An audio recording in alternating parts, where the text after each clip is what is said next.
3HL 104.5 The Zone. That's really funny. Slay was just singing this song during the break. And then Zeph played it without knowing that Slay was singing this song during the break. I told y'all, man, when I went and saw this movie, Twisters, that soundtrack is phenomenal, too. That movie is good. I'm telling you, man, the soundtrack goes so good with it. Like, they did their thing, man. Shout out Jelly. Jelly was in that bad boy. Hey, man, yeah. And this was one of the premier songs on it. Pretty good jam. I'll tell you what, though, Oklahoma, you can expect that song to be played loud and clear after we get this victory. I have a little video for you guys. Queued right up. Won't be no love in Oklahoma. We're going to get to Josh Ward in just a second. People say Tennessee hasn't played a tough schedule. Yes, they have, Yor. They say that. They do say that. Well, they haven't played a tough schedule. Well, I still push back on NC State because I don't know what they are yet. They play Clemson on the road this weekend, so we'll get a better data point on them. But without knowing who they were ranked coming into the game. That ain't our fault. That's right. So Tennessee's strength of schedule is 102. Mm-hmm. They've won their 3 games by a combined score of 191-13. Okay? Now, let's take a look at 3-0 Oklahoma. Okay. They have won their last 2 games by a total of 19 points. Both games were one-score games at least midway through the fourth quarter. Mm-hmm. And Houston went down to the wire. Oklahoma's strength of schedule, 107. Whoa. So it seems that they're not doing what they're supposed to be doing if they're ranked, if they ain't playing nobody. All I hear about is Tennessee's strength of schedule. I want to hear about Oklahoma's strength of schedule, too. And the fact that they've won their last 2 games by 19 total points. I cannot wait for this matchup. Josh Ward joins us from the Sports Animal in Knoxville. Josh and Swain. Josh, what's up? How are you? The schedules they're not overly impressive on either side, but what's impressive is how Tennessee beat down the teams that it played when it was presented those 3 games the last 3 weeks. Right, and Oklahoma was playing with their food, and their offensive line struggled, and they're ranked like 112 in America and against that schedule, right? And I know they've been hurt, and I know they're getting some guys back, but man, this is going to be a fun night. I mean, a historic night, obviously, in Norman, Oklahoma, as they play their first conference game, their first SEC game in conference, and they do it against the last quarterback to win them a national title. They're going to honor Josh Heupel. I'm anxious to see how all of this plays out and what the vibe looks like at Oklahoma. Yeah, if you wrote this as a fictional story, at some point you'd get to all these storylines that we have with this game, and somebody would say, come on. I mean, there's no way all of this would come together, but it's true. Josh Heupel is an all-time legend at Oklahoma. The way that he left that program in 2014 when Bob Stoops made a change is something that maybe fired up Josh Heupel and led him down a path to where he became an even better coach, now one of the best offensive coaches in the country. He's one of the best head coaches, I think, in the country.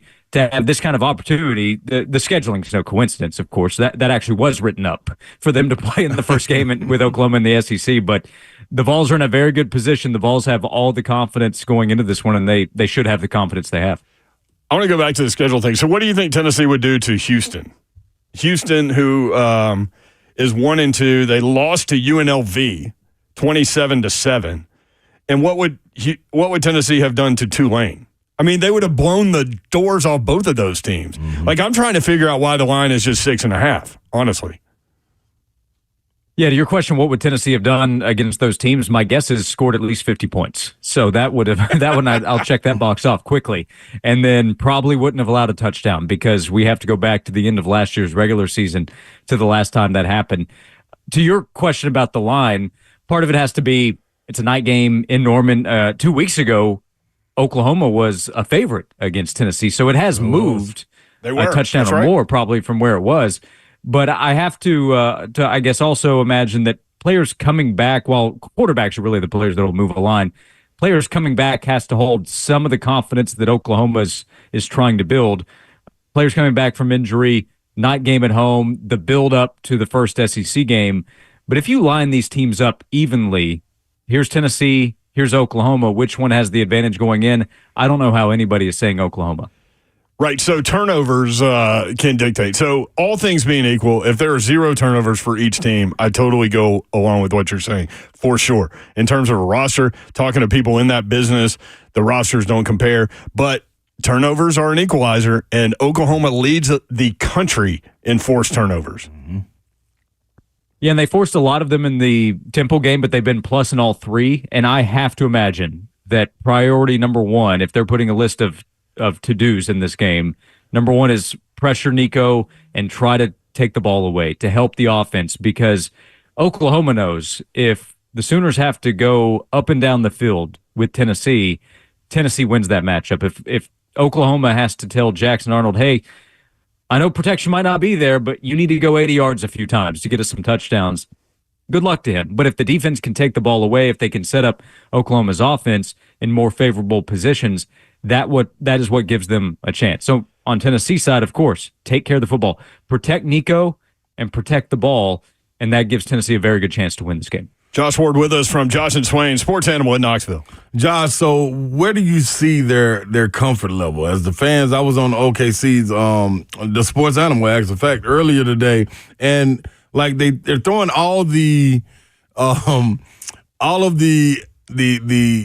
guess we're not too confident, but man, our defense is and our defense can carry us over the hump. And Jackson Arnold, if he can just do this, and if this offensive line can just do that, and this young rookie running back can just get Tatum, can get over and we get our receiver, like all these ifs. And have you ever seen a team with this much tradition talking this many ifs outside of Tennessee?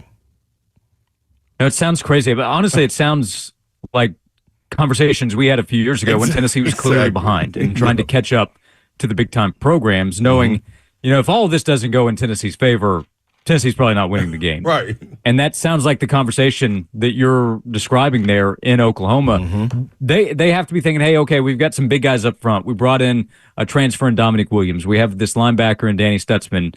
We have Billy Bowman. They have some good individual players on defense. That's real. But as Brent mentioned, you line up the rosters top to bottom. Yeah. Seems like there's a big advantage, especially if we talk about line of scrimmage. So there's the health status of Lance Hurd there. There's that question. Let's see Tennessee's offensive line. But I think Tennessee's offensive line is built, especially there on the interior with Cooper Mays at center and Javonte Spraggins and Campbell's played so much to hold their own at the very least. And then Tennessee's defensive line should give the Vols a chance against anybody, right? Especially in this kind of game against Oklahoma. So, no, it sounds like Oklahoma is talking about if best case scenario can play out. The problem in this type of situation, if you're hoping for the best case scenario against a team that is better than you, they can help dictate how that's going to go. And if Tennessee is locked in and Tennessee avoids penalties, avoids turning the football over, plays clean, as we would describe it, then that's when we come back to straight up football, and that's difficult for Oklahoma to keep up with. When we talk about can this team or that team play its best, the other side can have something to do with that, and Tennessee's going to try to keep Oklahoma from being able to have a shot at playing its best. Yeah, from what I hear, they're going to, number one, this defense, they say, is the fastest and most aggressive defense they've had at Oklahoma in a long time.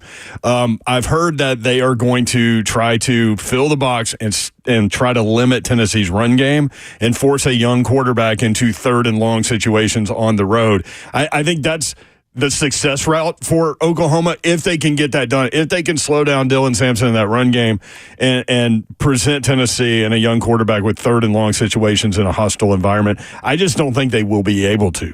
Because, people are sleeping on Dylan Samson. Yes. Nationally, nobody knows who this guy is.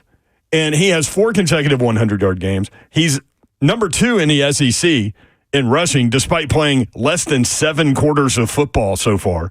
He's tied for number 1 in America in touchdowns with Junty from Boise State, despite having played just a little bit more than 6 quarters of football, a little bit more than half of the quarters Tennessee has played this year. I think people are sleeping on Dylan Samson. I think he's going to have a big game against Oklahoma. It might take a second, but I think he'll get going. I think he will too. Dylan's terrific. We've talked about his potential in this offense if he stays healthy. I think he's an all-SEC guy. He has a chance to put up first-team all-SEC numbers in this offense. He's pacing very well in the first quarter of the season. And it's not just that he's an explosive athlete. He has the ability as a runner. He's a good receiving option.